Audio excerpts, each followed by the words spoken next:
Hello friends, welcome to my YouTube channel Sadhana science club. आज के इस लेक्चर में हम प्रीवियस ईयर क्वेश्चन डिस्कस करने वाले हैं और इस लेक्चर में हम केवल फिजिक्स के न्यूमेरिकल्स वाला पार्ट करेंगे। कोई थियरी नहीं है, कोई बायोकेमिस्ट्री का क्वेश्चन नहीं है। इसमें टोटली क्या है, हमारा न्यूमेरिकल्स है। तो चलिए स्टार्ट करते हैं और देखते जाते हैं। देखो यहाँ पे 2 पॉइंट याद रखना। एक तो ये, इस सेशन का मकसद ये है कि ताकि आपके मन में जो न्यूमेरिकल को लेके डर बना रहता है वो निकल जाए। दूसरा ये कि टाइपिंग में, मतलब जब फिजिक्स का क्वेश्चन टाइप करते हैं ना, तो थोड़ा बहुत पावर वगैरह में दिक्कत आ जाती है, तो वो मैं आपको बता दिया करूँगी। और तीसरा ये, अगर बाय द वे कहीं पे कोई कैलकुलेशन मिस्टेक हो जाती है तो आप उसका टाइम जो है कमेंट में मेंशन कर देना, मैं उसको पिन कर दूँगी। तो ये 3 पॉइंट याद रखना। तो चलो स्टार्ट करते हैं। सबसे पहला क्वेश्चन देखो क्या है। A rifle having a mass of 8 kg। एक राइफल है जिसका मास क्या है, 8 kg। Fire a bullet at a speed of 300 metre पर second. If the rifle require with a velocity of 1.5 metre पर second then find the mass of bullet. आपसे mass of bullet पूछा। अब देखो यहाँ पे क्या क्या, रिक्वायर वेलोसिटी। तो आपको अगर याद हो, जो अभी हमने फार्मूला वाला लेक्चर लिया है वहाँ पे मैंने आपको बताया था, जब भी रिक्वायर वेलोसिटी वाला क्वेश्चन आता है, ये टर्म आता है रिक्वायर वेलोसिटी, तो सबसे पहले आपके दिमाग में आ जाना चाहिए जो मास ऑफ बुलेट है इनटू स्पीड ऑफ बुलेट है, ये इक्वल होता है। अब देखो यहाँ पे राइफल लिखा है, तो ऐसे यहाँ पे कुछ भी लिख सकते हो, बस क्वेश्चन सॉल्व करने से मतलब। तो यहाँ पे mass of rifle into velocity of rifle. तो अब आपको क्या पूछा है, then find the mass of bullet, यानी ये हमको फाइंड करना है। और क्या क्या दिया है, मास ऑफ राइफल कितना दिया है, 8 kg। और देखो जो क्वेश्चन होता है ना, मतलब जब न्यूमेरिकल वाला जो क्वेश्चन होता है, जो ऑप्शन होता है वो भी उसी का पार्ट होता है। तो आप जब क्वेश्चन पढ़ते हैं तो एक नज़र अपने ऑप्शन पर भी डालिए। तो देखिए यहाँ पे ये 8 kg दिया है, लेकिन यहाँ पे ये क्या दिया है, ग्राम दिया है। क्या दिया है, ग्राम दिया है। तो मैंने आपको बोला था क्वेश्चन इजी देगा, लेकिन यूनिट में थोड़ा सा वो कंफ्यूज करेगा। तो सबसे पहले अगर यहाँ पे ग्राम में दिया है तो आप इस 8 किलोग्राम को ग्राम में चेंज कर लेंगे। तो 1 किलोग्राम बराबर 1000 ग्राम हम बोलते हैं। तो 8 किलोग्राम बराबर 8000, मतलब 8 किलोग्राम बराबर 8000 ग्राम हो जाएगा। तो अब यहाँ पे जो मास ऑफ राइफल है उसको हम कितना रखेंगे, 8000 रखेंगे, इनटू जो वेलोसिटी है राइफल की। तो राइफल की velocity, rifle require with velocity, तो ये है इसका 1.5, और इक्वल जो वेलोसिटी है बुलेट की वो कितनी है, 300 मीटर पर सेकेंड, इनटू यहाँ पे क्या है, मास ऑफ बुलेट, जो कि हमको सॉल्व करना है। अब इसको मतलब ऐसे भी हम ऐसे ऐसे कट कर सकते हैं, या फिर इसको नीचे ले जा सकते हैं। तो अब देखो यहाँ पे हम ऐसे कट करते हैं ताकि थोड़े से स्टेप में सॉल्व हो जाए, या फिर इसको नीचे लेते जाओ। यहाँ से इसको हम हटा देते हैं, इसको यहाँ पे नीचे ले आते हैं ताकि आसानी से कट कर सकें। अब देखो ये जब पॉइंट हटाएंगे नीचे 1 0 बढ़ जाएगा, इससे ये जो है 3 0 से 3 0 कट गया। अब यहाँ पे आपका क्या आ गया, 8/3 इंटू में यहाँ पे क्या है 15 हो गया। अब 3 से इसको कट करेंगे 5 टाइम्स जाएगा, तो 8 पंचे 40 ग्राम। तो ये आपका राइट आंसर हो जाएगा। वैसे ये क्वेश्चन बहुत ही इजी है, बस मैं आपको समझा रही हूँ, बता रही हूँ, इस वजह से थोड़ा सा टाइम टेकिंग लग रहा होगा। लेकिन जब भी रिक्वायर वेलोसिटी का आता है क्वेश्चन, आप कुछ नहीं करेंगे, mass of velocity into speed of mass of bullet into speed of bullet equal to mass of rifle या पिस्टन या गन जो भी देगा वो इंटू उसका वेलोसिटी, ऐसे करेंगे। और यहाँ पे आप यूनिट मैच करेंगे और क्वेश्चन को सॉल्व कर देंगे।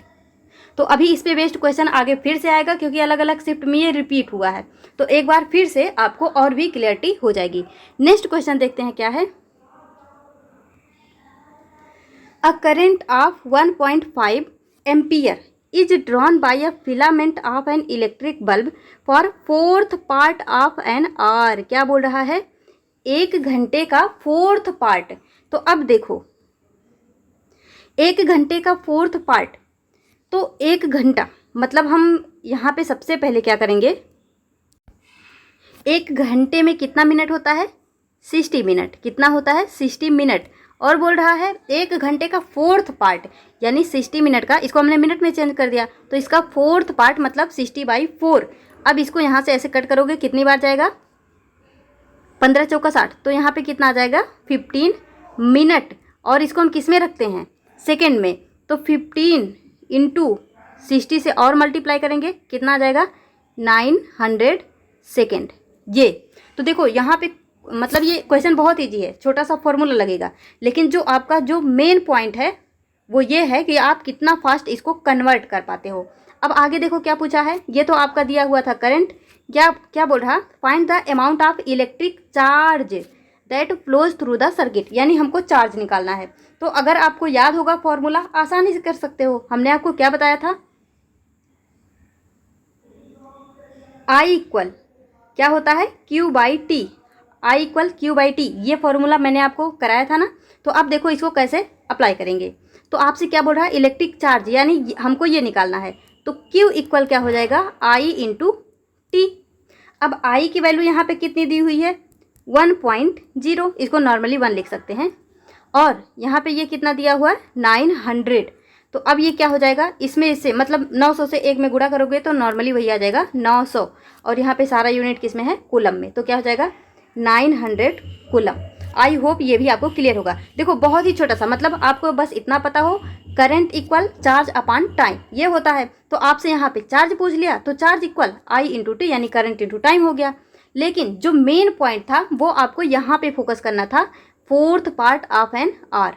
तो देखो क्वेश्चन ईजी है, बस थोड़ा सा आपको बस ध्यान देना होगा। नेक्स्ट क्वेश्चन क्या है, a wave of wavelength, क्या दिया है आपको, a wave of wavelength 0.50 centimetre is produced in air and it travels at a speed of 250 metre पर second, what will be the frequency of sound. देखो frequency of sound, तो मैंने आपको sound वाले चैप्टर में जो formula बताया था और ये भी बोला था, उस पर 6 स्टार मैंने लगाए थे, ये बोल के कि ये बार बार रिपीट होता है, इस पर क्वेश्चन पूछा जाता है। अब देखो आपको फॉर्मूला याद होगा, हमने क्या देखा था फॉर्मूले में, मैंने आपको क्या बताया था, new equal V by lambda, क्या होता है न्यू, न्यू को हम क्या बोलते हैं फ्रीक्वेंसी। तो फ्रीक्वेंसी इक्वल V यानी वेलोसिटी अपॉन लैम्डा यानी वेवलेंथ। तो अब यहाँ पे देखो ये फॉर्मूला आपको याद हो तो आपका काम बन जाएगा। लेकिन फिर से मेन जो पॉइंट है वो क्या है, यूनिट, क्या है यूनिट। तो अब देखो यहाँ पे मैंने आपको बताया था कि वेलोसिटी को हम मीटर पर सेकेंड में रखते हैं, लैम्डा को मीटर में रखते हैं, और जो हमारा फ्रीक्वेंसी है उसकी यूनिट क्या होती है, हर्ट्ज। तो फ्रीक्वेंसी पूछा है तो यहाँ पे इसकी यूनिट हर्ट्ज तो दी है, लेकिन वेलोसिटी को आप किस में रखेंगे, मीटर पर सेकेंड में, जो कि यहाँ पे मीटर पर सेकेंड में दिया है। लेकिन आप लैम्डा को किस में रखेंगे, मीटर में, लेकिन यहाँ पे किस में दिया है, सेंटीमीटर में। तो आप बस सेंटीमीटर को मीटर में चेंज कर लो, बाकी सारी वैल्यू को पुट कर दो। तो अब यहाँ पे क्या हो जाएगा, देखो सबसे पहले 0.50 सेंटीमीटर को मीटर में कन्वर्ट करते हैं। तो अगर आप कन्वर्ट ना कर पाओ, सबसे पहले ऐसे याद रखो, 1 मीटर इक्वल टू 10 सेंटीमीटर। हाँ बहुत लोग होंगे जो बहुत फास्ट कर पाते होंगे, लेकिन मैं ये बहुत आराम से इसलिए बता रही हूँ क्योंकि बहुत सारे लोग हैं जो न्यूमेरिकल में प्रॉब्लम फेस करते हैं, ताकि वो भी ईजिली जो है इसको समझ पाएँ किस तरह से इसको हम अप्लाई कर रहे हैं, कैसे कैसे सॉल्व कर रहे हैं। तो 1 मीटर इक्वल टू 100 सेंटीमीटर। अब आपको क्या बोल रहा है, 100 सेंटीमीटर को मीटर में चेंज करना है। तो 1 सेंटीमीटर, अब इसको यहीं रखो, 1 सेंटीमीटर बराबर क्या हो जाएगा, 1/10⁻², मतलब 100 को हम 10⁻² लिख सकते हैं। तो यहाँ पे 50 सेंटीमीटर था, तो 50 सेंटीमीटर बराबर क्या हो जाएगा, 50 इंटू 10⁻1 सेकेंड। देखो यहाँ पे जैसे आपने किया 100 सेंटीमीटर, तो 1 सेंटीमीटर जब लेके जाओगे ये यहाँ पे नीचे आया, 10⁻² हुआ, और जब इसको ऊपर लेके जाओगे, मतलब अगर हम इसको ऊपर लेके जाएंगे तो 10⁻² हो जाएगा। तो 50 सेंटीमीटर इक्वल हम क्या लिखेंगे यहाँ पे, 50 इंटू 10⁻² मीटर। तो इस तरह से आप इसको जो है कन्वर्ट कर सकते हैं सिंपली। जो मतलब जो लोग होते हैं, जैसे आपको क्या मालूम होना चाहिए, 1 मीटर बराबर 100 सेंटीमीटर, तो 1 सेंटीमीटर बराबर, जैसे एक बार और आपको और भी जल्दी से कैसे करना है वो देखते हैं। देखो 1 सेंटीमीटर बराबर 1 मीटर बराबर 100 सेंटीमीटर, तो 1 सेंटीमीटर बराबर कितना हो जाएगा, 1 इसी को 100 मीटर बोलो, या फिर इसी को 1 सेंटीमीटर बराबर 10⁻² मीटर बोलो। अब 1 सेंटीमीटर बराबर 10⁻² मीटर, तो 50 सेंटीमीटर बराबर कितना हो जाएगा, 50 इंटू 10⁻² मीटर। यहाँ पे सॉरी 0.50 है, तो 0.50 इंटू 10⁻² मीटर। बस आपको यूनिट कन्वर्जन आना चाहिए, क्योंकि फॉर्मूले तो बहुत इजी से हैं, छोटे न्यूमेरिकल हैं, लेकिन यूनिट कन्वर्जन आपका सारा गेम बिगाड़ सकता है। तो मैंने आपको क्या बताया, फ्रीक्वेंसी इक्वल v/λ। तो अभी हमने इसको क्या निकाला, ये है हमारी वेलोसिटी ना, तो वेलोसिटी कितनी है 250 मीटर पर सेकेंड अपान, इसको हमने मीटर में जब कन्वर्ट किया तो कितना आया 0.50 इंटू 10⁻²। अब यहाँ से इसको कट करो, इसको जब आप हटाओगे ऊपर में 2 जीरो बढ़ाओगे। अब देखो मैंने बहुत ही बेसिक से, मतलब एकदम ऐसे कि जैसे मान लो कुछ नहीं आता, ऐसे आपको बता रही हूँ। तो अब इसमें क्या है 25 और ये मतलब 000 है, तो इसको 10⁻³ ऐसे 3 लिख सकते हो, और नीचे में क्या है 10⁻² है। और अब यहाँ पे आप क्या करोगे, कुछ गड़बड़ हो रहा है क्या, हाँ ये 50 भी है ना यहाँ ऐसे 50। तो अब क्या है, जब ये ऊपर जाएगा तो 10⁻² ऊपर जाके 10⁻+2 हो जाएगा, और 10⁻+3 10⁻+2 जब ये ऊपर जाएगा तो 10⁵ हो जाएगा। कितना हो जाएगा, इसको ऐसे देखो 25/50 इंटू 10⁵। तो अब क्या करोगे, अब इसको कैसे कट करोगे, तो यहाँ से मतलब एक जीरो यहाँ ले आएंगे इसको कट करने के लिए, तो 0 से 0 ऐसे कट जाएगा, 25 हो जाएगा। और ये जो 10⁻⁴ हमने 4 लिखा है, तो उसको हम ऐसे 4 बार 0 भी लगा सकते हैं। देखो या तो आपसे ऐसे बोल देगा कि मतलब 4 बार 0 लगा के लिख लो, या फिर वो सिंपली क्या करेगा ना, ऐसे 5 इंटू 10⁻⁴ किसी भी तरह से पूछ सकता है। तो आई होप ये क्वेश्चन आपको क्लियर होगा। तो राइट आंसर क्या हो जाएगा 50,000 हर्ट्ज। आई होप आपको क्वेश्चन अच्छे से समझ में आया होगा। देखो थोड़ा सा मतलब ना आपको लग रहा होगा कि मतलब क्या है कैसे है, पर थोड़ा सा पेशेंस रखो, आगे क्वेश्चन देखो। ये सब वो क्वेश्चन है जो बार बार रिपीट हुए हैं, तो अभी मत घबराओ। अगर नहीं भी आ रहा समझ तो भी मत घबराओ, बस देखते जाओ, सब समझ में आएगा, बस थोड़ा सा पेशेंस रखो।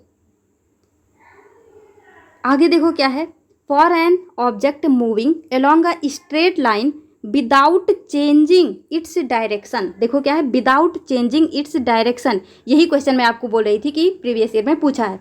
तो इस केस में मैंने आपको 4 केसेस बताए थे। तो क्या बताया था मैंने, एक तो ये बोलेगा कि जो है कोई ऑब्जेक्ट स्ट्रेट लाइन में मूव कर रहा है, तो उस केस में जो डिस्टेंस होता है डिस्प्लेसमेंट से या तो बड़ा होगा या तो इसके क्या होगा इक्वल होगा। और दूसरा मैंने क्या बताया, एक ऑब्जेक्ट स्ट्रेट लाइन पे मूव कर रहा है विदाउट चेंजिंग इट्स डायरेक्शन, मतलब अगर यहाँ पे ये लिख दिया विदाउट चेंजिंग, तो यहाँ पे डिस्टेंस इक्वल डिस्प्लेसमेंट। अब यहाँ पे ये नहीं, हम ग्रेटर देन नहीं लगाएंगे, अब यहाँ पे इक्वल की साइन आएगी। तो यहाँ पे जो आपका राइट आंसर होगा वो सी वाला जाएगा। देखो ये बहुत ही इजी सा क्वेश्चन है, लेकिन आपको कंफ्यूज कर सकता है।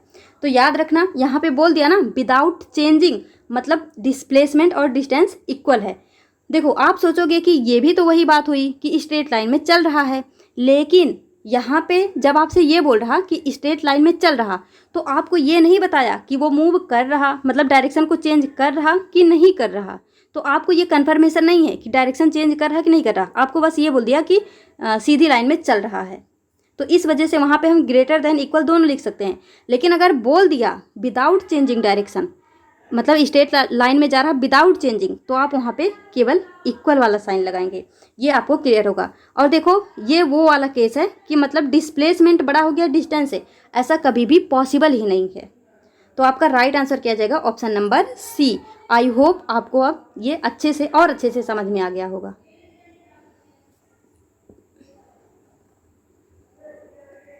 नेक्स्ट देखो, यही क्वेश्चन मैं आपको ये भी बताई थी।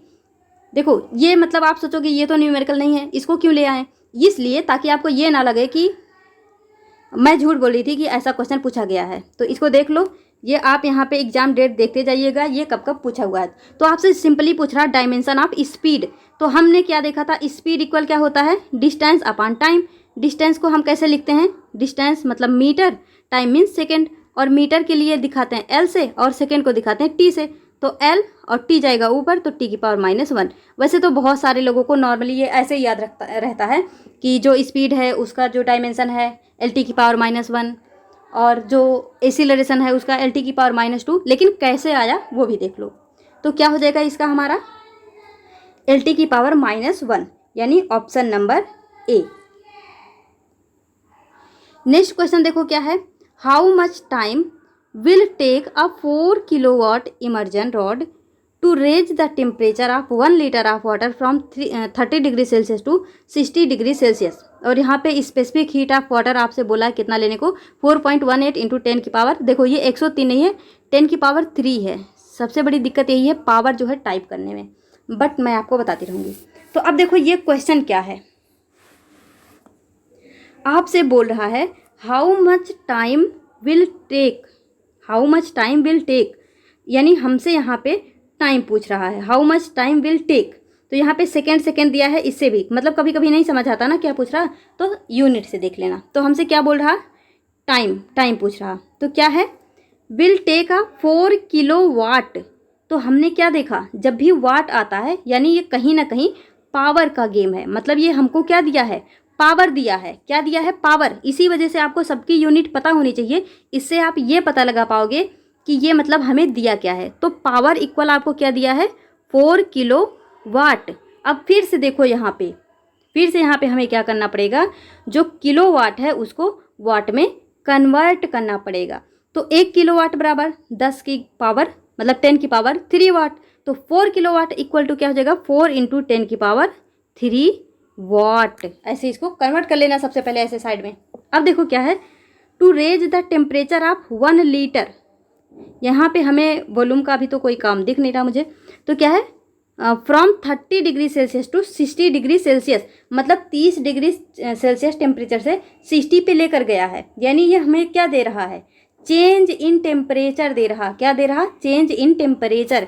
तो चेंज इन टेम्परेचर यानी डेल्टा टी, ये क्या हो जाएगा 60 माइनस 30, कितना हो जाएगा 30 डिग्री सेल्सियस। बस ध्यान से देखते जाओ, अभी घबराना नहीं कि मतलब बहुत हार्ड है क्या है, कुछ नहीं, बस देखते जाओ। तो अब क्या हो गया, ये हमको दिया है चेंज इन टेम्परेचर, और आपको क्या दिया, स्पेसिफिक हीट ऑफ वाटर दे दिया है, ठीक है। तो अब आपसे पूछा टाइम, तो अब आप देखो एक तो टेम्परेचर दिया है, एक हमें पावर दिया है, और टाइम हमसे पूछा है। तो पावर और टाइम का अगर आपको रिलेशन पता हो, तो हमने क्या देखा था, power equal to work upon time. अब आप सोचोगे वर्क तो कुछ दिया नहीं है, अब क्या करेंगे। तो देखो वर्क को ही हम, मैंने आपको बताया था वर्क को ही हम एनर्जी से इक्वेट करते हैं, मतलब वर्क या एनर्जी को सेम ही मान सकते हैं। अगर यहाँ पे वर्क नहीं दिया है तो आप वर्क को ही एनर्जी मानो। यानी अब यहाँ पे ये P इंटू टी, तो देखो एनर्जी इक्वल क्या हो जाएगा, P इंटू टी, और ये टाइम आपको निकालना है। तो अब ये एनर्जी भी आपको नहीं दी है, तो ये एनर्जी, अब आप यहाँ पे देखो डेल्टा टी दिया है, यानी हमको टेम्परेचर दे रहा और स्पेसिफिक हीट दे रहा। तो कहीं ना कहीं इस ई को हम क्या लिखेंगे, देखो ये वही है, ये वही ई है जो मैंने आपको बताया था हीट, मतलब इसी एनर्जी को हम हीट बोलेंगे यहाँ पे, तो इसको आप हीट लिखोगे। तो H equal to P into T. देखो वर्क, एनर्जी, हीट, ये सारे मतलब ज़रूरत के हिसाब से आप उसके स्थान पे प्लेस कर सकते हो। जैसे यहाँ पे वर्क नहीं दिया था तो एनर्जी लिख लो, और अब एनर्जी इक्वल हीट भी होता है तो हीट लिख लो। और हीट का जो फॉर्मूला होता है जब स्पेसिफिक हीट के बारे में बोला जाए तो वो होता है MS डेल टी। क्या होता है, MS डेल टी, ये होता है हीट का फॉर्मूला। इक्वल क्या हो जाएगा, P इंटू टी, और M यहाँ पे मास दिया है कुछ, देखो देखो देखो, ये जो लीटर दिया ना, लीटर क्या है, वॉल्यूम। तो जो वाटर की डेंसिटी मैंने आपको बताई थी 1 ग्राम पर सेंटीमीटर क्यूब होता है। तो यहाँ से मास निकाल सकते हो। जैसे देखो हमने क्या देखा हुआ, density equal mass upon volume. तो अगर आपको मास निकालना है तो डेंसिटी को वॉल्यूम से मल्टीप्लाई कर दो, तो डेंसिटी इसकी 1 होती है और इसका वॉल्यूम भी 1 लीटर दिया है, तो मास भी इसका कितना हो जाएगा, 1 ग्राम हो जाएगा। कितना हो जाएगा, 1 ग्राम हो जाएगा। तो सिंपली हम m की जगह क्या रखेंगे, 1 इंटू स्पेसिफिक हीट हमको यहाँ पे दिया हुआ है 4.18। ये थोड़ा सा हार्ड क्वेश्चन है, अगर नहीं भी आता समझ कोई बात नहीं, ऐसा क्वेश्चन आप एग्जाम में छोड़ सकते हो, लेकिन ये है अगर इसी कॉन्सेप्ट पे रिपीट हो गया तब ये आपके लिए हेल्पफुल हो जाएगा।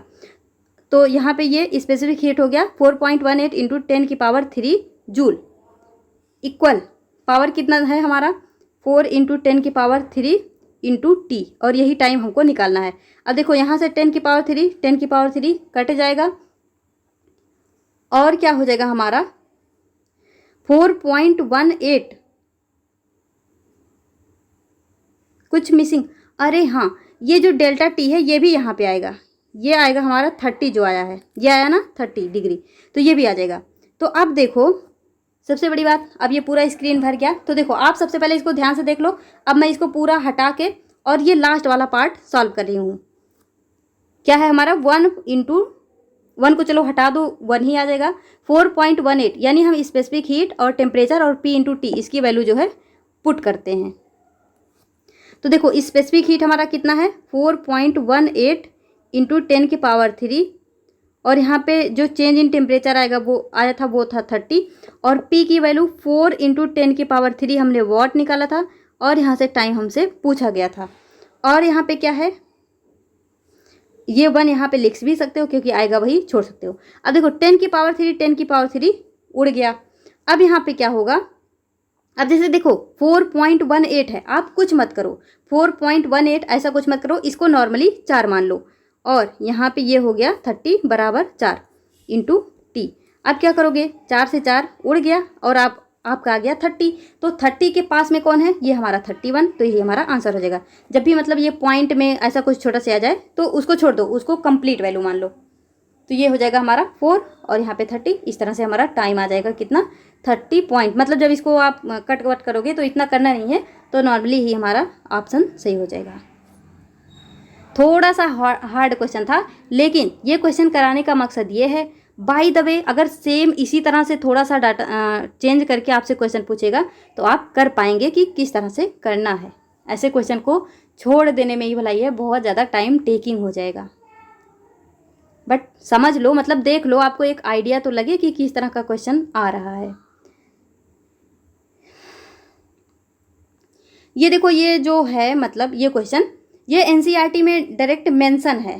तो ये क्वेश्चन मैंने क्यों लेके आई हूँ, ये बताने के लिए कि एनसीईआरटी में जितने भी मतलब अलग अलग जगह पे देखोगे कुछ ना कुछ वैल्यू वगैरह जो दी हैं, मतलब जो डेटा जो मेंशन है एनसीईआरटी में, उसको अच्छे से क्या करोगे, याद कर लोगे। तो सन रेडिएट अबाउट, तो इसमें तो कोई कैलकुलेशन वगैरह कुछ दिया नहीं है, कुछ मतलब हमें कैलकुलेट करना नहीं है, तो ये डायरेक्ट आपको याद होना चाहिए। कितना होता है जो सन रेडिएट करता है, जूल एनर्जी एवरी सेकेंड कितना करता है, वो 3.92 इंटू 10⁻26, ये 10⁻26 है।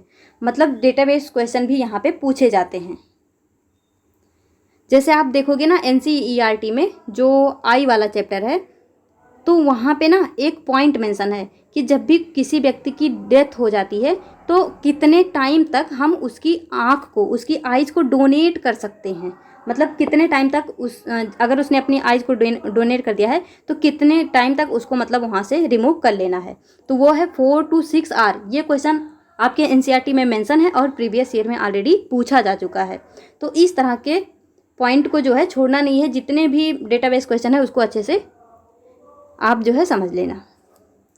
अब देखो फिर से यहाँ पे यूनिट से क्वेश्चन है, क्या है, SI unit of power of lens.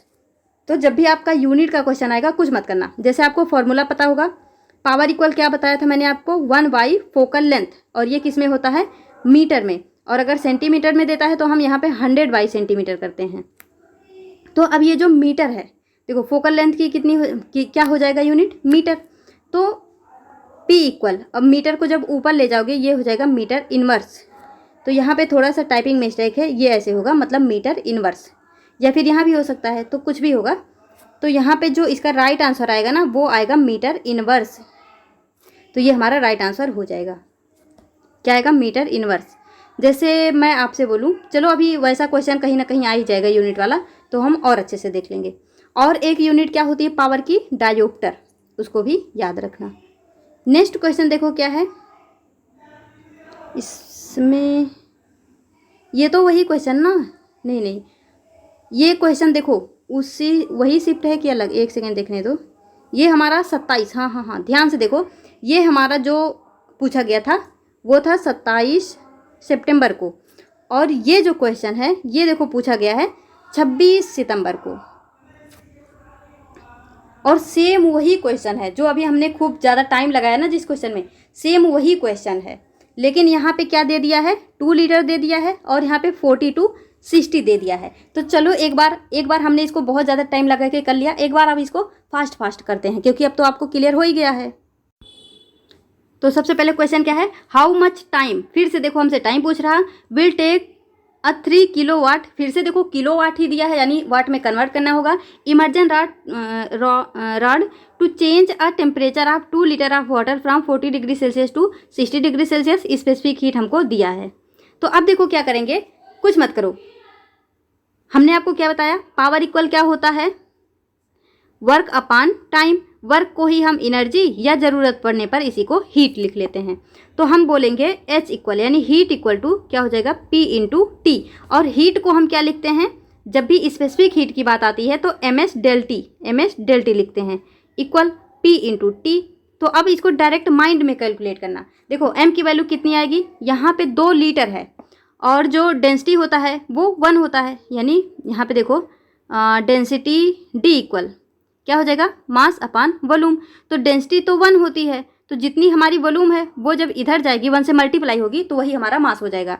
तो यहाँ पे मास कितना हो जाएगा, 2 इंटू स्पेसिफिक हीट कितना दिया है, वही है 4.18 इंटू 10 की पावर 3 इक्वल पावर कितना हो जाएगा, 3 इंटू 10 की पावर 3 वाट, क्योंकि यहाँ पे किलो वाट दिया है ना तो ये हो जाएगा वाट। अब यहाँ पे टाइम हमको कैलकुलेट करना है, तो टाइम को यहीं पे रखो, इससे इसको उड़ा दो, और देखो 4 2 जा 8, 4 2 जा 8, फिर से हमने गड़बड़ कर दिया, मैंने फिर से यहाँ पे टेम्परेचर नहीं लिखा, सॉरी। तो देखो यहाँ पे फाइनल है 60 और ये है 40, तो 60 में से 40 जाएगा, क्या आ जाएगा 20, ये आ जाएगा 20। अब देखो 20 दूनी 40, और यहाँ पे मैंने आपको क्या बोला, पॉइंट वाइंट मत लेना, इसको पूरा 4 ले लो।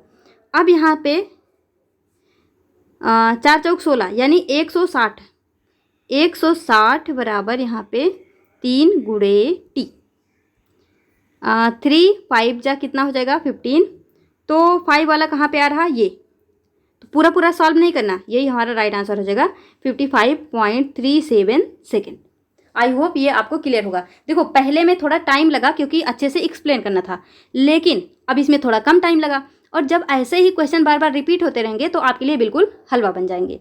तो अब अगर इस पे बेस क्वेश्चन आएगा तो आपको छोड़ के नहीं आना, कुछ नहीं करना, किलोवाट में दिया है तो वाट में कन्वर्ट कर लो। और अब आप खुद ही सोचो, जब यहाँ पे पावर दे दिया, टाइम पूछ लिया, और लीटर यानी वॉल्यूम दे दिया, और स्पेसिफिक हीट दे दिया, तो आप समझ जाना कहीं ना कहीं यहाँ पे कौन सा फॉर्मूला लगेगा, कैसे इसको सॉल्व करना है। नेक्स्ट क्वेश्चन क्या है, ये तो हो गया ना, हाँ। एन एलिवेटर वेइंग 500 kg,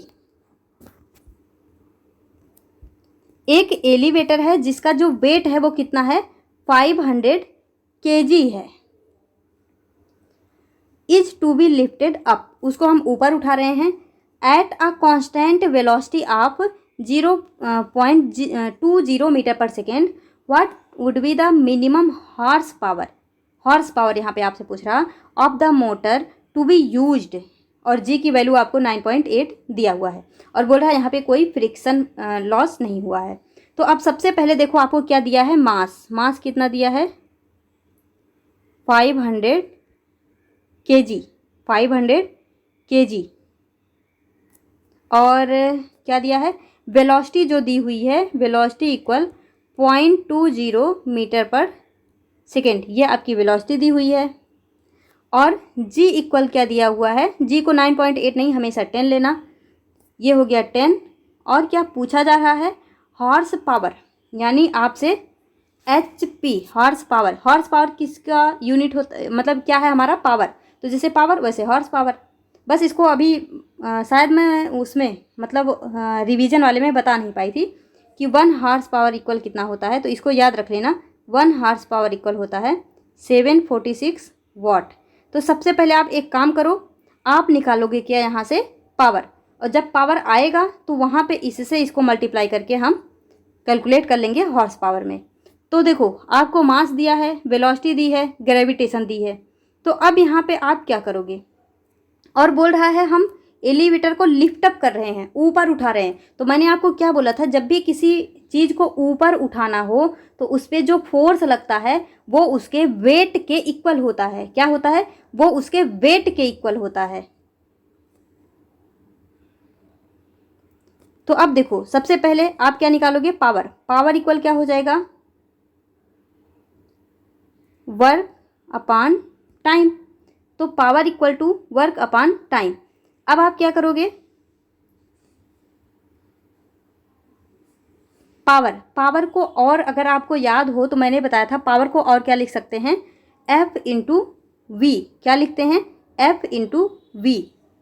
तो पावर को F इंटू वी लिखोगे इक्वल,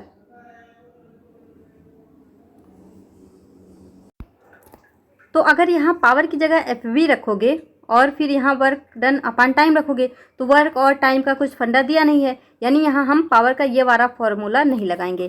तो इसको बैक करते हैं। तो मैंने आपको क्या बताया, P इक्वल FV भी होता है। तो क्या करेंगे, P equal to F into V. तो अब देखो क्या हो जाएगा, मैंने आपको क्या बताया, किसी भी चीज़ को ऊपर उठाने के लिए, लिफ्ट अप यानी ऊपर उठाने के लिए जो फोर्स होता है वो उसके वेट के इक्वल होता है। और वेट इक्वल क्या होता है, m into G. Weight equal to m into G. तो f जो है इसके वेट के इक्वल, तो वेट की वैल्यू यहाँ पे रखो m into G into V. तो m की वैल्यू कितनी दी हुई है, 500, जी की वैल्यू है 10 और v की वैल्यू है 0.20 मीटर पर सेकेंड। और जब ये पॉइंट हटाओगे नीचे में 2 जीरो ले आओगे और यहाँ से इसको हम उड़ा देंगे। तो यहाँ पे क्या आ जाएगा, ये होगा 500 इंटू 2, क्या है 5 इंटू 10, ये हो गया 50, और 50 इंटू 20, 50 इंटू 20, ये आपका कितना आ जाएगा, 5 टू जा 10 और 2 जीरो और, तो ये हो जाएगा 1000। अगर यहाँ पे 9.8 रखते हैं आप तो 980 आ जाता, लेकिन हमने 10 रखा है तो 1000 आ रहा। अब यहाँ पे देखो 1 हॉर्स पावर इक्वल क्या होता है, 746 वॉट। क्या होता है, वॉट। तो आपसे हॉर्स पावर पूछ रहा है, क्या बोल रहा है, हॉर्स पावर पूछ रहा, और हमारा जो पावर है उसका यूनिट जो आता है वो वाट में आता है। तो इस वाट को आपको चेंज करना है हॉर्स पावर में। तो देखो यहाँ पे 746 वॉट इक्वल क्या होता है, 1 हॉर्स पावर। तो 1000 वॉट इक्वल यहाँ पे क्या हो जाएगा, अगर यहाँ पे 746 वॉट इक्वल 1 हॉर्स पावर, तो 1 वाट, अगर यहाँ पे 1 रखोगे 1 वाट इक्वल क्या हो जाएगा, 1 अपान 746, 1 अपान, ये यहाँ पे अपान में चला जाएगा 746 हॉर्स पावर। तो आप क्या करोगे, यहाँ पे 1000 में 746 से डिवाइड कर दोगे, और जब आप डिवाइड करोगे तो ये 1 पॉइंट समथिंग आएगा। तो यहाँ पे देखो 1.3, 1.8, 1.6 पूरी तरह है, तो आपको आगे भी डिवाइड करना पड़ेगा। तो आप जो है 1000 को 746 से भाग दे लेंगे, जहाँ तक मतलब इसके आगे जो पॉइंट आएगा वो आपका आंसर हो जाएगा। तो जब आप इसको मतलब डिवाइड करेंगे तो ये 3 आएगा, मतलब 1.3 हॉर्स पावर आपका राइट आंसर यहाँ पे हो जाएगा। तो ये क्वेश्चन एक बार आगे और अभी रिपीट होगा, मतलब ये और भी बार पूछा हुआ है, तो वहाँ भी एक बार और देखेंगे इसको। तो क्वेश्चन तो अच्छे लेवल के आते हैं, लेकिन प्रैक्टिस जब आप ऐसे मतलब करेंगे तो आपको आइडिया रहेगा कि किस क्वेश्चन में कैसे सॉल्व करना है। देखो क्वेश्चन मतलब जो फॉर्मूले थे ना, कई सारे फॉर्मूले एक साथ में मिक्सअप हो रहे हैं, मतलब कई सारे फॉर्मूले एक साथ मिक्सअप हो रहे हैं, यानी इनका जो क्वेश्चन पूछने का तरीका है कि कई फॉर्मूले को एक साथ हमें अप्लाई करना पड़ेगा। नेक्स्ट क्वेश्चन क्या है, if F is the focal length of a lens then power P of a lens is defined as. क्या बोल रहा, focal length of lens, focal length of a lens then power. अभी मैंने आपको बताया कि जो पावर होता है, पावर इक्वल टू 1/f। देखो ये बहुत ही ईजी सा क्वेश्चन है, मतलब डायरेक्ट फार्मूला बेस है, तो ये भी आपका क्लियर होगा, इसमें कुछ है ही नहीं। नेक्स्ट क्या है, ये क्वेश्चन बहुत ही फेमस क्वेश्चन है। क्या बोल रहा है, find the work done by the force of gravity during the time a particle of mass 80 gram goes up on being thrown vertically upward. यहाँ पे हमने क्या किया है, इसको थ्रोन किया है, यानी फेंका है वर्टिकली अपवर्ड। मान लो ये हमारा ग्राउंड है, यहाँ से हमने एक ऑब्जेक्ट को ऊपर के साइड में क्या किया है, फेंका हुआ है, स्पीड दिया है, हाँ स्पीड ऑफ 10 मीटर पर सेकेंड, यानी वेलोसिटी हमको दी है 10 की पावर मीटर पर सेकेंड से। और क्या बोल रहा है, फाइंड वर्क डन। आपसे यहाँ पे बोल रहा है वर्क डन कितना होगा। तो देखो जब भी आप कोई भी चीज़ को ऊपर फेंकते हो तो एक समय के बाद वो कहीं ना कहीं जाके ऊपर में रुकेगा और उसके बाद फिर से नीचे आएगा। तो ऐसे क्वेश्चन में जब आपसे बोले कि आपको क्या यहाँ पे क्या फाइंड करना है, वर्क डन बाय ग्रेविटी, तो देखो वर्क डन बाय ग्रेविटी क्या होता है, इसको फॉर्मूले को याद रखना, work done by gravity equal mgh, ये हमेशा वैलिड होता है, हमेशा। तो इसको याद रख लो, एक additional formula, work done by gravity equal क्या होता है, mgh।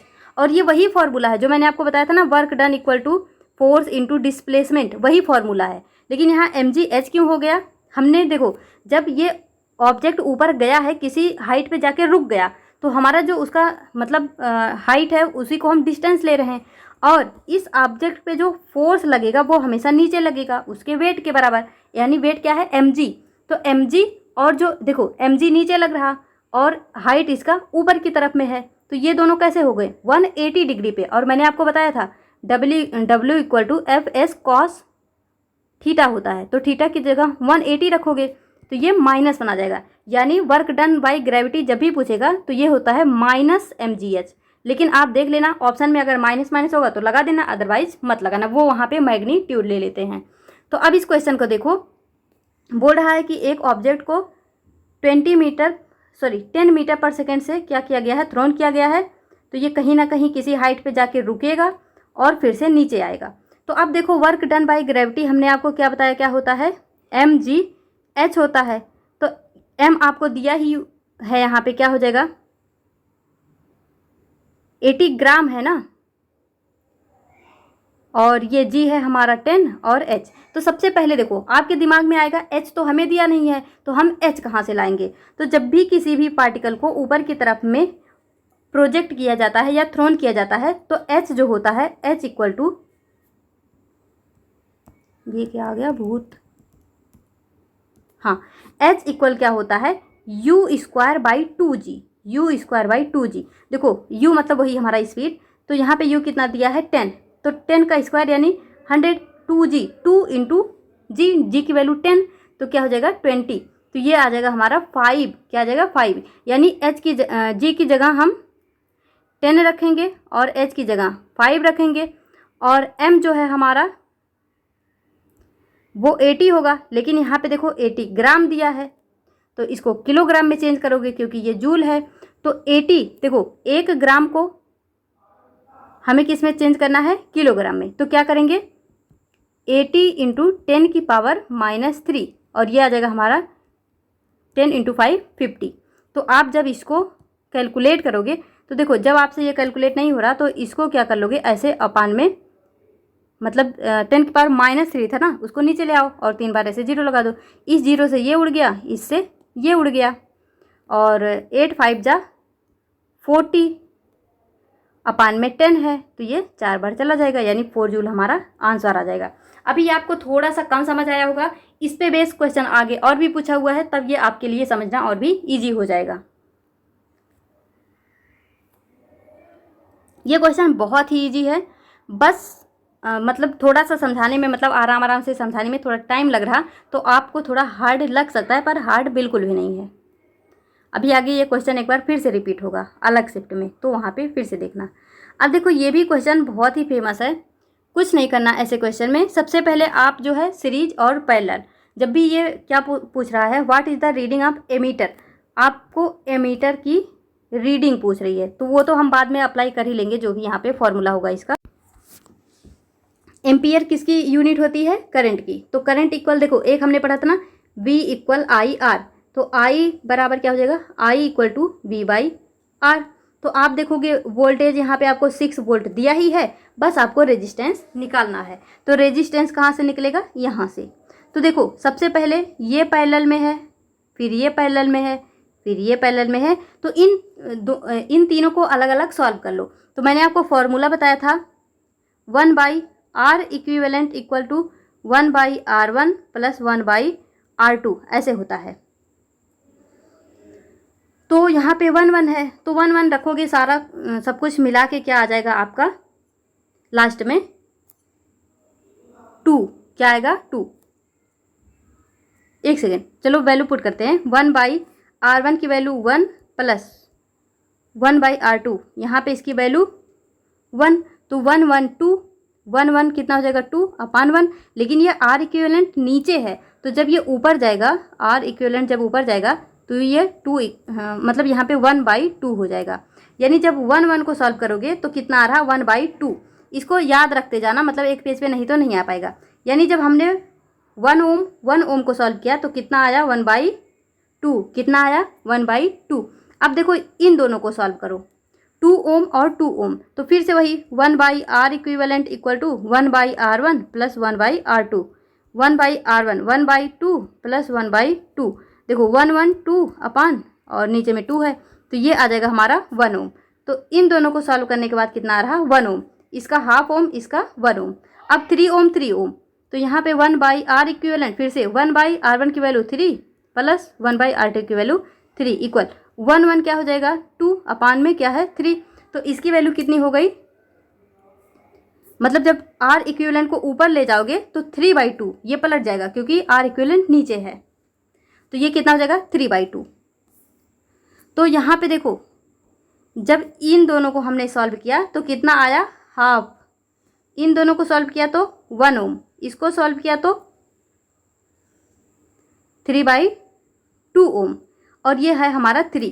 तो अब देखो ये ऐसे ना, ऐसे ऐसे ये आ जाएगा हमारा सीरीज में, किस में आ जाएगा ऐसे सीरीज में। तो अब क्या करेंगे, इन सबको एक साथ ऐड कर देंगे। तो इसकी वैल्यू सबसे पहले कितनी आई थी हाफ, प्लस फिर क्या आया था 1 प्लस फिर क्या आया था 3/2 प्लस फिर यहाँ पे इसकी वैल्यू 3 दी हुई है ऐसे। तो ये हमारा आ जाएगा टोटल रेजिस्टेंस। तो अब आप इसको क्या करेंगे, एलसीएम लेके क्या कर देंगे, सॉल्व कर देंगे। तो जब आप इसको जोड़ेंगे, देखो जोड़ने का एक और भी तरीका है। आप क्या कर सकते हो, 3/2 को हम क्या लिखते हैं, जैसे आप 3 में जब 2 से ऐसे डिवाइड करते हैं तो 1.5 आता है, 1.5 आता है, यानी इसको हम 1.5 लिख सकते हैं। तो आप सोचो हाफ, ये कितना है हमारा हाफ, जिसको हम 0.5 लिखते हैं। तो आप जो है आपके पास 1.5 है, उसमें आधा और जोड़ दो तो कितना हो गया 2 हो गया, और 3 1 4, तो 4 और 2 कितना हो गया 6 ओम हो गया। यहाँ पे कुछ अगर एलसीएम वगैरह नहीं लेना है तो ऐसे जोड़ सकते हो। 3/2 को हम 1.5 बोलते हैं, 1.5 और आधा मिला के पूरे 2 हो गए, और यहाँ पे 3 है तो 3 2 5 और 1 6 है, मतलब एक और है तो सब मिला के 6 ओम। यानी यहाँ से हमारा जो रेजिस्टेंस आ गया वो आ गया 6 ओम, रेजिस्टेंस इक्वल टू 6 ओम। और आपका जो वोल्टेज दिया हुआ है वो भी कितना दिया है 6 वोल्ट। तो आपसे आई पूछा है तो V इक्वल आई आर, तो आई इक्वल V/R, तो 6/6 इक्वल टू 1 एम्पियर आपका आ जाएगा इस एमीटर की रीडिंग। इजी क्वेश्चन है, बस यहाँ पे थोड़ा सा एक यहाँ पे एक और भी, मतलब जैसे 1/2 ऐसे जो हमने किया, इसका ना इसमें ना जैसे हमने 1/1 2/2 करके जो किया, आप अगर 2 2 का ऐसे दिया है तो इसको डायरेक्ट भी कैसे निकाल सकते हो। जैसे 1/r इक्विवेलेंट अगर हमें निकालना है ना, तो कुछ मत करो, देखो R1 इंटू R2 अपान R1 प्लस R2 ये फॉर्मूला लगा दो। तो आप कैसे कर सकते हो, 1 1 कम 1 बट्टे और 1 प्लस 1 2 हो गया, ये आ गया हाफ। अब यहाँ पे देखो 2 2 जा 4, 2 2 जा 4 अपान में 2 + 2 4, फिर यहाँ पे 3 3 जा 9 अपान 3 3 6। तो देखो ये हमारी इसकी वैल्यू आई थी हाफ, इसकी वैल्यू 1 आई थी, और फिर यहाँ पे इसकी वैल्यू देखो, इसको जब कट करोगे 3 से तो 3/2। ऐसे आप इसको ना मतलब वो ऐसे 1/r equivalent equal to 1/r1 plus 1/r2 ऐसे मत करना। आपके लेवल पे जो क्वेश्चन आ रहा है वो इसी तरह से आ रहा है ऐसे ही, तो आप इसको डायरेक्ट यहीं कर लेना। कैसे करोगे, पहले इन दोनों को गुणा करके लिखना, फिर इन दोनों को जोड़ देना, फिर इन दोनों को गुणा करके फिर जोड़ देना, फिर इन दोनों को गुणा करके फिर जोड़ देना। आपकी डायरेक्ट जो है वैल्यू वो निकल जाएगी जो भी आती है। तो ये सारे पॉइंट आपको क्लियर होंगे। तो चलो अब आगे बढ़ते हैं। ऐसा क्वेश्चन अभी आगे फिर से रिपीट होगा तो आपको और भी क्लैरिटी मिलेगी। फिर हम इतना डिटेल में नहीं और शॉर्टकट में करने की कोशिश करेंगे। अब देखो, which of the following is not a example of conservative force. मैंने आपको बताया हुआ था कि ये क्वेश्चन ऑलरेडी पूछा गया है। तो देखो कैसे पूछा गया था, उसका लैंग्वेज ये है कि which of the following not an example, मतलब बोल रहा है एग्जाम्पल नहीं है। तो मैंने आपको बताया था जिसके केस में ग्रेविटेशनल पोटेंशियल एनर्जी जो है डिफाइंड होती है। तो फोर्स ऑफ ग्रेविटेशन जो कि कैसा होता है, पाथ इंडिपेंडेंट। जो कंजर्वेटिव फोर्स होता है पाथ इंडिपेंडेंट होता है, जिसमें आता है हमारा force of gravity, coulomb force यानी इलेक्ट्रोस्टैटिक फोर्स जिसे बोलते हैं, और फोर्स ऑफ स्प्रिंग। लेकिन फोर्स ऑफ फ्रिक्शन इसमें नहीं आता है। तो क्या राइट आंसर हो जाएगा हमारा, फोर्स ऑफ फ्रिक्शन जो है ये कंजर्वेटिव नहीं, नॉन कंजर्वेटिव फोर्स है। अब देखो फिर से आ गया ना वो क्वेश्चन बुलेट वाला। तो अब ये इजीली आपसे बन जाएगा। तो सबसे पहले वीडियो को पॉज करो और करने की कोशिश करो। क्या बोल रहा है, bullet of mass 0.05 kg।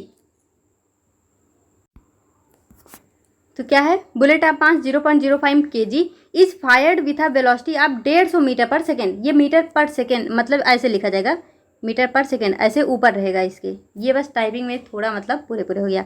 From the rifle of mass 2 kg what will be the required velocity of rifle. इसमें ज़्यादा टाइम नहीं लगाएंगे, सिंपल सा है। बुलेट और राइफल का कहानी है। तो राइफल का जो मास है वो लिखो, इंटू राइफल की जो वेलोसिटी है वो लिखो, इक्वल जो हमारा बुलेट का मास है वो लिखो, जो वेलोसिटी है बुलेट की वो लिखो। तो मास ऑफ राइफल कितना दिया हुआ है आपका, मास of rifle of mass 2 kg। तो यहाँ पे 2 रखो, इंटू फिर यहाँ पे वेलोसिटी कितनी दी है, रिक्वायर्ड वेलोसिटी ऑफ राइफल आपसे पूछी जा रही है, यानी ये हमारा रिक्वायर्ड वेलोसिटी जो है राइफल का पूछा जा रहा। MB यानी जो मास है बुलेट का वो कितना दिया है, 0.05 kg। देखो दोनों, यहाँ भी kg यहाँ भी kg, आपको कोई कन्वर्ट करने की आवश्यकता नहीं है। जो वेलोसिटी है वो कितना दिया हुआ है, 150 मीटर पर सेकेंड। ये है हमारा 150 मीटर पर सेकेंड, और मीटर पर सेकेंड में पूछा भी है तो आपको कुछ भी यहाँ पे यूनिट कन्वर्जन की आवश्यकता नहीं है। अब इसको डायरेक्ट आप कट करिए और कुछ नहीं करना। अब देखो जब कुछ मत कट कर पाओ तो इसको जब हटाओगे नीचे में 2 जीरो बढ़ा दोगे, क्योंकि यहाँ पे 2 अंक थे। अब यहाँ से इसको उड़ा दिए और यहाँ पे 5 2 जा 10 कर दिए। तो यहाँ पे जब देखो इसको यहीं रखो, इसको इधर ले जाओ, तो UR यानी वेलोसिटी ऑफ राइफल इक्वल क्या हो जाएगा, 15/2। और ये 2 इधर मल्टीप्लाई है, यहाँ जाएगा तो डिवाइड में आ जाएगा। तो ये 2 2 जा 4 हो जाएगा, तो 15/4, तो 4 तिहाई 12, और आगे भी कटेगा तो 3.75 ये वाला आंसर आएगा। देखो अगर 12 होता तो ये पूरी तरह 3 आता, लेकिन 15 है यानी ये वाला आंसर नहीं होगा, ये वाला होगा। तो इस तरह से आप इसको सॉल्व कर सकते हो। ये देखो सिंपली जल्दी से हो गया। नेक्स्ट क्वेश्चन देखो क्या है, मैंने बोला था ना ये क्वेश्चन बार बार रिपीट हुआ है। क्या बोल रहा है, a ball of if a ball is thrown vertically up at a speed of 3 metre पर second then find the maximum height the ball will reach.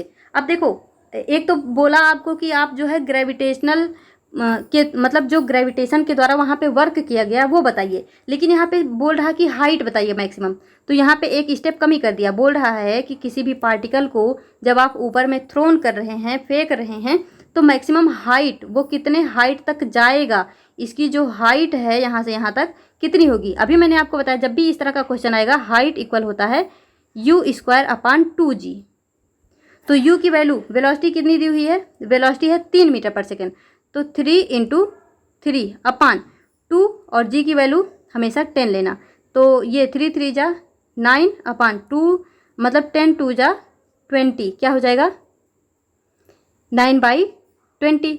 तो जब आप 9/20 को कट करोगे, मतलब इसको जब डिवाइड करोगे, तो हमारा हाइट इक्वल कितना आएगा, इसको कट करके देख लेना, 0.45।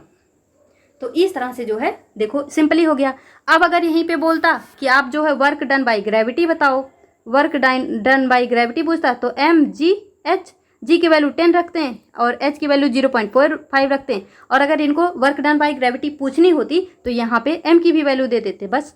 तो कभी कभी क्या करेंगे, वो वर्क डन बाय ग्रेविटी पूछेंगे तो सबसे पहले आपको हाइट निकालना पड़ेगा इस फॉर्मूले से, उसके बाद यहाँ पे पुट करना पड़ेगा। लेकिन यहाँ पे इन्होंने वर्क डन बाय ग्रेविटी नहीं पूछा, आपका काम आसान कर दिया, बस यहाँ पे मैक्सिमम हाइट पूछी है। तो याद रखना, जब भी किसी भी पार्टिकल को हम ऐसे वर्टिकली मतलब ऊपर की तरफ छोड़ते हैं तो वो मैक्सिमम कितने हाइट तक जाके रुकेगा, मतलब जहाँ पे जाके रुकेगा वही उसकी मैक्सिमम हाइट होगी। तो ये जो हाइट होती है मैक्सिमम हाइट, इसका फॉर्मूला क्या होता है, u²/2g, इसको याद रखना। अब इसी को हम न्यूटन थर्ड लॉ लगा के b² - u² = 2g ये सब लगा के करते हैं, लेकिन डायरेक्ट याद रखोगे काम आसान हो जाएगा। अब देखो फटाफट क्वेश्चन हो रहे हैं, बस एक बार समझाने में थोड़ा सा टाइम लगता है, फिर रिदम बन जाती है। देखो, which of the following is correct expression of Newton second law of motion.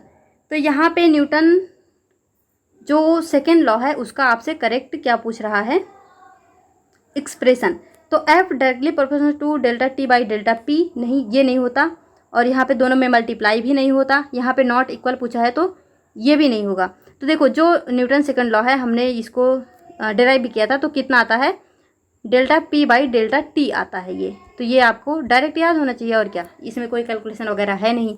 तो ये देखो एग्जाम डेट मैंने सब में मेंशन किया हुआ है, आप देख सकते हैं और चेक भी कर सकते हैं। नेक्स्ट क्वेश्चन क्या है,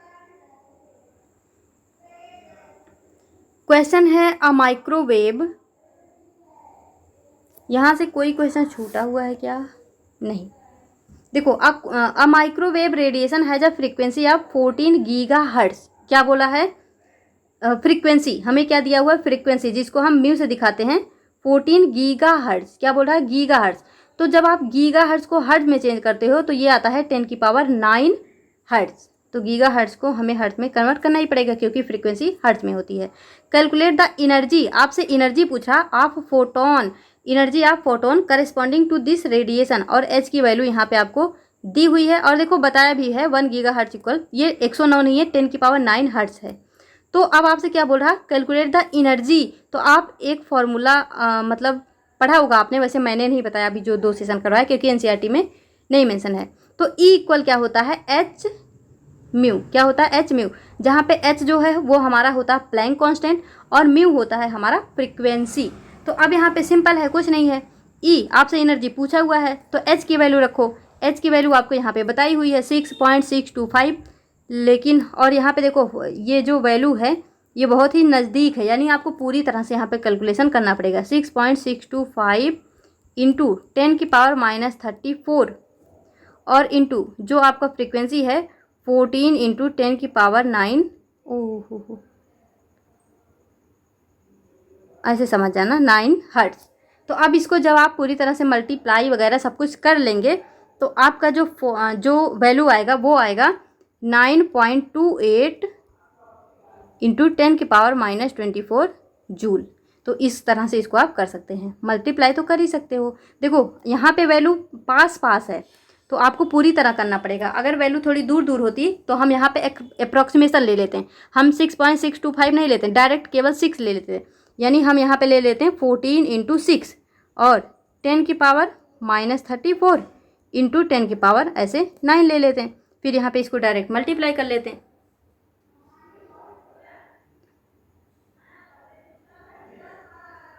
तो अगर यहाँ पे वैल्यू मतलब पास में है ना तो पूरी तरह करना पड़ेगा। तो आप सोचोगे ये तो हमारे सिलेबस से बाहर हो गया, नहीं, ये 11th-12th में है। तो क्या करोगे, अब देखो ये प्रीवियस ईयर हम कर रहे हैं, मान लो ऐसा क्वेश्चन दोबारा से पूछा जाएगा कि एनर्जी ऑफ फोटोन पूछी जा रही और आपको प्लैंक कांस्टेंट दिया है, तो आपको ये फॉर्मूला कहीं ना कहीं आपके दिमाग में रहेगा, E equal to H mu होता है। तो आप जो है इसको अप्लाई कर पाएंगे। नेक्स्ट क्वेश्चन देखो क्या है,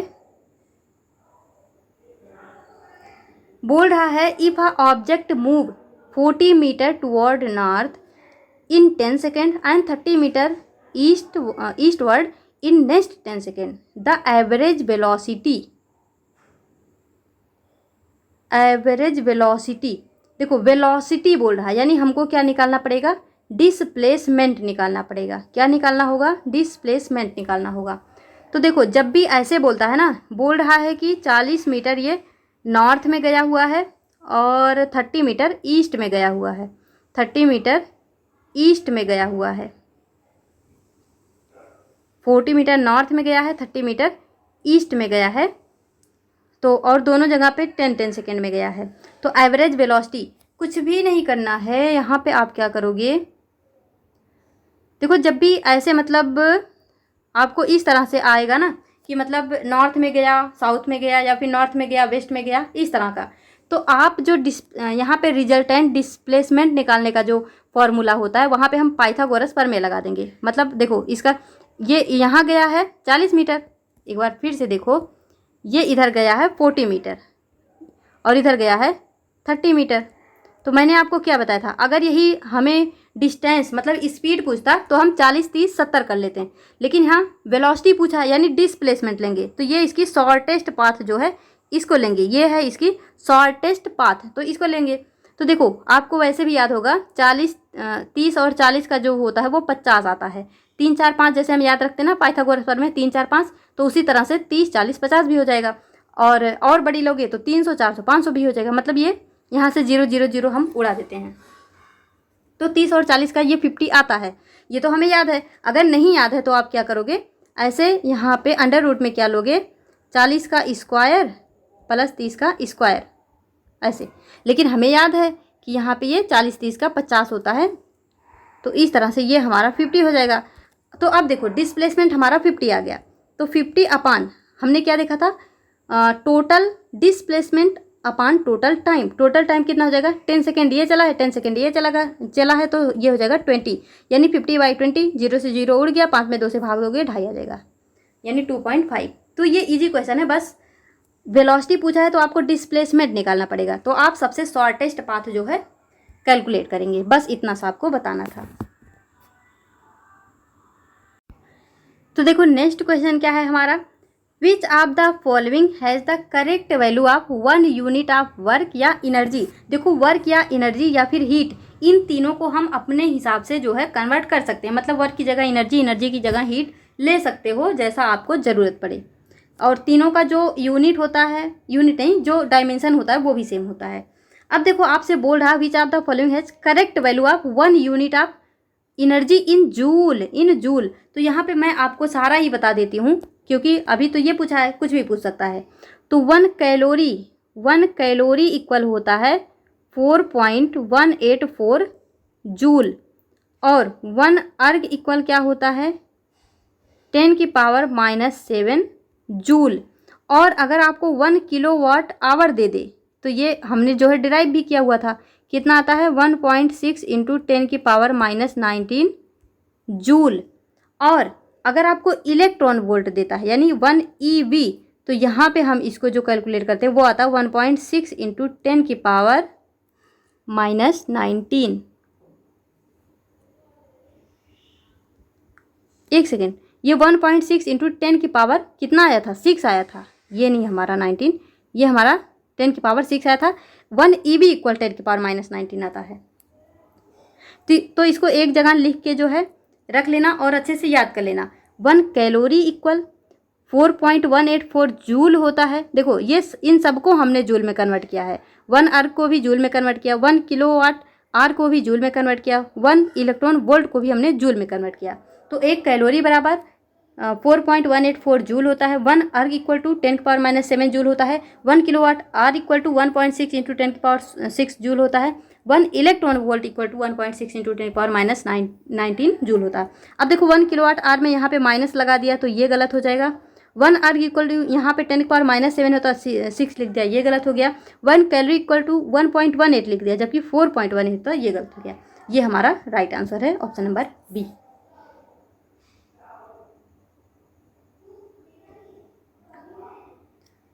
नेक्स्ट क्वेश्चन क्या है, if the displacement delta X is small we can take the force F as approximately constant and the work done is. मतलब आपसे वर्क डन पूछा, हमने क्या बताया, वर्क डन इक्वल क्या होता है एफ, और जो हमारा डिस्टेंस होता है इसको डी या एस जैसे भी मर्जी दिखा सकते हो। तो डिस्टेंस को डेल्टा एक्स बोला है, एफ को जो है एफ बोला है, तो क्या हो जाएगा work equal to F into S यानी एफ इंटू एक्स। तो देखो यहाँ पे अपान दिया है तो ये नहीं होगा, यहाँ प्लस दिया है ये नहीं होगा, यहाँ पे क्या दे दिया ये एफ एक्स फिर डेल्टा एक्स दे दिया, तो यहाँ पे ये भी हमारा कुछ गड़बड़ किया। अच्छा नहीं, यहाँ पे देखो force equal to work into delta X कर दिया, तो ये भी नहीं होगा। ये होगा हमारा delta W equal to F into delta X, मतलब फोर्स इंटू डिस्प्लेसमेंट। तो यहाँ पे ये पहले फोर्स दे दिया तो ये गलत है, बाकी यहाँ पे ये डिवाइड किया ये प्लस, तो ये भी गलत है। ये हमारा राइट आंसर हो जाएगा ऑप्शन नंबर डी। अब देखो ये क्वेश्चन क्या है हमारा, आप एग्जाम डेट देख सकते हो। Which are the following equation is correct representation of momentum. मैंने आपको बताया था P इक्वल एम बी, ये होता है हमारा मोमेंटम। सिंपल सा क्वेश्चन है, अपान होता नहीं है, यहाँ भी अपान होगा नहीं, माइनस होता नहीं है, ये हमारा राइट आंसर, मतलब आंसर हो जाएगा P equal to M B. So easy question. Next question देखो क्या है, calculate the work done in moving a charge. क्या दे दिया आपको, सबसे पहले चार्ज 5 कूलम, यानी Q इक्वल टू 5 कूलम हमको क्या दे दिया, charge. Cross 2 point having a potential difference, यानी क्या दे दिया, V कितना दे दिया, 25 वोल्ट। क्या बोल रहा है, कैलकुलेट द वर्क डन, क्या बोल रहा है, वर्क डन, W हमको निकालना है। देखो अभी मैंने आपको उस दिन फॉर्मूला बताया था ना, क्या होता हमारा, V equal to W by Q, small की Q कैपिटल Q कुछ भी ले सकते हो। तो आपसे बोला वर्क, तो वर्क इक्वल क्या हो जाएगा, V इंटू Q। V की वैल्यू कितनी है, 25 वोल्ट, इंटू Q की वैल्यू कितनी है, 5 कूलम, तो 25 पंचे 125, ये आपका राइट आंसर हो जाएगा। देखो कुछ क्वेश्चन बहुत ही इजी दे देंगे ऐसे, बस आपको फॉर्मूला याद हो रख लो।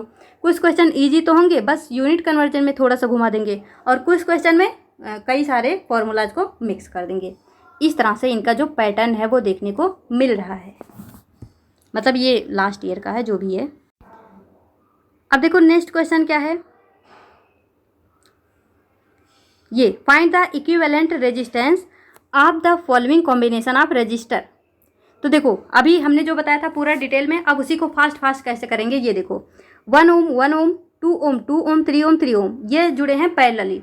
तो देखो हमने क्या बताया, जब यहाँ पे रेजिस्टेंस निकालोगे तो 1 इंटू 1 अपान 1 प्लस 1, यहाँ पे क्या हो जाएगा 2 इंटू 2 अपान 2 प्लस 2। इतना भी लिखने की जरूरत नहीं, डायरेक्ट लिखो 1 1 जा 1 अपान 1 प्लस 1 2, 2 2 जा 4 अपान 2 2 प्लस 2 4 ऐसे। तो यहाँ पे 3 इंटू 3 अपान में 3 प्लस 3 6। तो अब इसको और सॉर्ट करते हैं, जैसे हम माइंड में करते हैं। 1 इंटू 1 कितना आएगा 1, 1 प्लस 1 2, यहाँ पे देखो 2 2 जा 4, 2 प्लस 2 4, यहाँ पे देखो ये तो इसका हो गया 3 3 जा 9, 3 3 6। अब यहाँ पे 4 से 4 कटेगा 1 आ जाएगा, और जब इसको कट करेंगे 3 3 जा 9, 3 2 जा 6। तो अब इसको क्या करोगे, आप ऐड कर लोगे।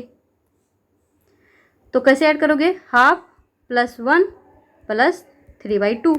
तो अब देखो 3/2 को हम क्या लिखते हैं, 1.5। मैंने आपको बताया ना 3/2 को 1.5 लिखते हैं, और ये हमारा हाफ है। तो 1.5 में अगर आधा और जोड़ दोगे पूरी तरह से 2 हो जाएगा, और 2 में 1 जोड़ दोगे तो 3 हो जाएगा। तो 3 ओम हमारा आंसर हो गया।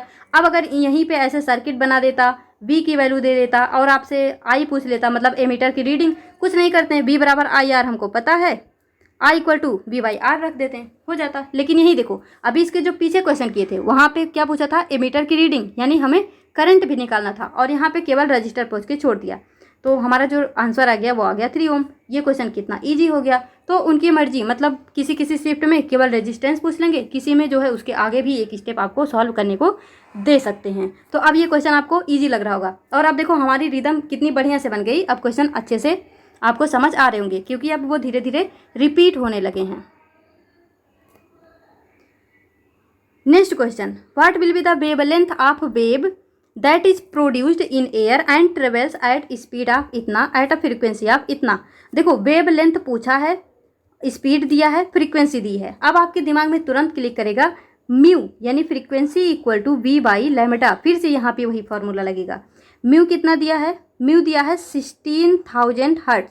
तो इसको हम हर्ट्ज में रखते हैं तो कोई दिक्कत है नहीं। ऐसे V आपको क्या निकालना है, लैम्डा।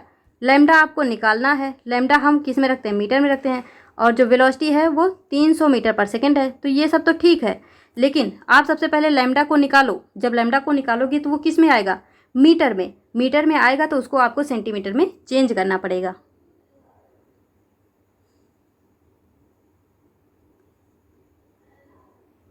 हाँ, ये मीटर पर सेकेंड है, ये हर्ट्ज है। तो अब देखो क्या करोगे, लैम्डा को इधर लाओ, लैम्डा इक्वल टू 300 या फिर हाँ ऐसे करो 300 अपान यहाँ पे 16,000, ये 2 जीरो से ये 2 जीरो उड़ गया और ये आ गया 3 2 जा 6 यानी 200, 1/200 आ गया।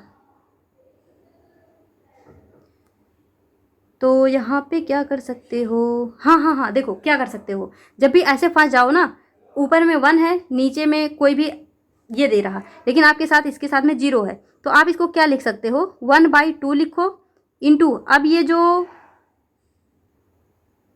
हाँ इसको ना जो 0 0 है इसको अलग कर लो, मतलब यहाँ पे इसको 10 की पावर 2 भी लिख सकते हो, ऐसे इसको यहाँ पे 10 की पावर 2 भी लिख सकते हो। तो ये हमारा हो गया हाफ, और हाफ हमको पता है हाफ जो आता है हमारा, हाफ को हम क्या लिख सकते हैं, जब आप हाफ को डिवाइड करोगे 0.5 आएगा, 0.5 आएगा, और ये 10 की पावर 2 जब ऊपर जाएगा तो 10 की पावर -2 हो जाएगा, 10 की पावर -2 हो जाएगा। तो ये तो आपका मीटर में आएगा, और अगर इसी को सेंटीमीटर में चेंज करोगे तो 10 की पावर 2 से मल्टीप्लाई करोगे, तो 10 की पावर 2 से मल्टीप्लाई करोगे तो 10 की पावर 2 और 10 की पावर -2 दोनों कट जाएंगे, और यहाँ पे आपका जो बचेगा वो बचेगा 0.5, चाहे आगे 0 लगाओ या ना लगाओ, तो ये आपका राइट आंसर आएगा। तो कुछ भी नहीं था, यहाँ भी थोड़ा सा यूनिट कन्वर्जन में याद रखना था, किसमें, वेवलेंथ आपका पूछा था, वेवलेंथ को हम मीटर में मेजर करते हैं, और फ्रीक्वेंसी हर्ट्ज में दी है, वेलोसिटी मीटर पर सेकंड में दिया है, तो सबसे पहले उसको पूरी तरह कैलकुलेट कर दो, मीटर में आएगा, फिर उसी मीटर को सेंटीमीटर में चेंज कर दो, 1 मीटर बराबर 100 सेंटीमीटर, तो उसी 100 को हम 10 की पावर 2 भी लिख सकते हैं। तो जब आप यहाँ पे ऐसे 10 की पावर 2 से मल्टीप्लाई करोगे तो आपको तो पता होगा ना, ये प्लस में है ये माइनस में, दोनों आपस में क्या हो जाएंगे, कट जाएंगे, तो यहाँ पे 0.5 हमारा आ जाएगा। अब ये क्वेश्चन आपको थोड़ा सा आपके अंदर राहत की सांस मतलब आप ले रहे होंगे कि ठीक है मतलब कर ले जाएंगे। तो देखो जो एक क्वेश्चन और करते हैं, इसके बाद जो और क्वेश्चन बचे हुए हैं उसको नेक्स्ट पार्ट में कर देंगे। तो सबसे पहले आप जो है ना अपना फीडबैक देना खूब बढ़िया से, अगर फीडबैक बहुत अच्छा रहेगा तो और आगे भी इसको कंटिन्यू करेंगे, ये मतलब न्यूमेरिकल वाले पार्ट को। किसी ने कहा कि हम जो है फीडबैक मांगते हैं, क्यों मांगते हैं, तो देखो एक तो कुछ लोग मतलब फालतू के क्वेश्चन करेंगे, क्वेश्चन क्या, आपकी शादी हो गई कि नहीं, तो देखो भैया शादी वादी तो आना नहीं है एग्ज़ाम में, तो ऐसे क्वेश्चन का तो रिप्लाई हम करेंगे नहीं। और दूसरा क्वेश्चन ये कि हम फीडबैक क्यों मांगते हैं, वो हमारा हक है।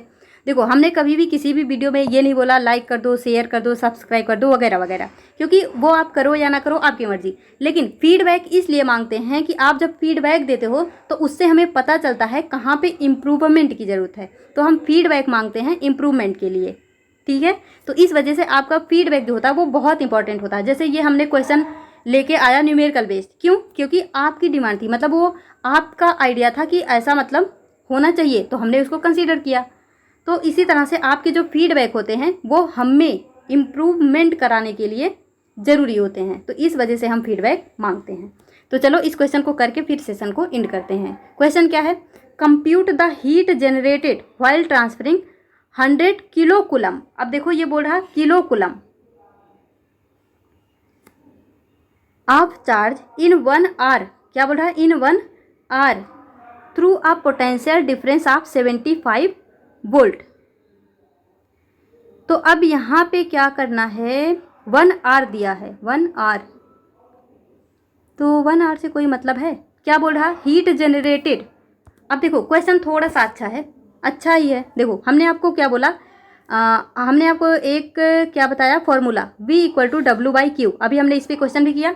अब देखो आपसे यहाँ पे आपको क्या दिया है, किलो कूलम, यानी ये कहीं ना कहीं क्या दिया है आपको, चार्ज दिया है, चार्ज है हमारा 100 किलो कूलम, और पोटेंशियल डिफरेंस यानी V आपको दिया है 75 वोल्ट, और ये वर्क, लेकिन आप सोचोगे वर्क तो कहीं पूछा नहीं, तो मैं आपको बार बार क्या बता रही हूँ, वर्क या एनर्जी या हीट, ये तीनों आपस में इंटर कन्वर्टिबल हैं। आप वर्क की जगह हीट भी लिख सकते हो ज़रूरत पड़ने पे, और एनर्जी भी लिख सकते हो। तो अब यहाँ पे वर्क ना मान के हम हीट मानेंगे, तो चलो इसको H से दिखा लेते हैं, उससे कोई फ़र्क पड़ेगा नहीं, WH कुछ भी लिख सकते हो, H फॉर हीट हम ऐसा मान लेंगे, तो V × Q ये हो जाएगा। तो V की वैल्यू आपकी कितनी दी हुई है,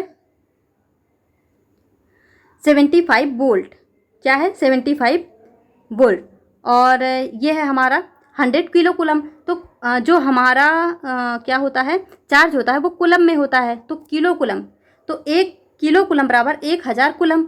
तो जब इसको कूलम में चेंज करना होगा तो 10 की पावर 3 से हम मल्टीप्लाई करेंगे, तो यहाँ पे 100 को 10 की पावर 2 लिख सकते हो, और जब 10 की पावर 3 से मल्टीप्लाई करोगे तो इसको हम 10 की पावर 5 बोल देंगे। क्या बोल देंगे? 10 की पावर 5 बोल देंगे। तो v की वैल्यू हमारी 75 इंटू 10 की पावर इसको बोलेंगे 5, और ये यहाँ पे जूल ना देके क्या लिया है, मिली जूल।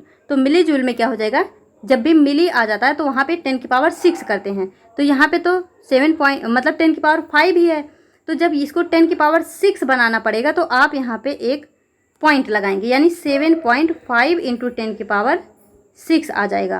तो अब इस 10 की पावर 6 को हम मिली बोल देंगे, तो 7.5 मिली जूल, यानी 7.5 मिली जूल। देखो यहाँ भी अभी जो क्वेश्चन था डायरेक्टली हमने रखा और सॉल्व हो गया, लेकिन यहाँ पे थोड़ा सा घुमा दिया कि आप जो है यूनिट को भी कन्वर्ट करो। तो इस तरह से ये जो है फॉर्मूला वही पूछेंगे, लेकिन किसी में थोड़ा सा इजी, किसी में थोड़ा टफ कर देंगे। और करने का था क्वेश्चन, देखो डायमेंशन ऑफ एक्सीलरेशन। अभी हमने देखा था dimension of velocity, dimension of acceleration मैंने आपको बताया एल टी की पावर -2। देखो क्या होता है, जैसे एक्सीलरेशन इक्वल क्या होता है, change in velocity upon total time, ऐसे टी। तो वेलोसिटी का क्या होता है, मीटर पर सेकेंड, और टाइम का क्या होता है, सेकेंड।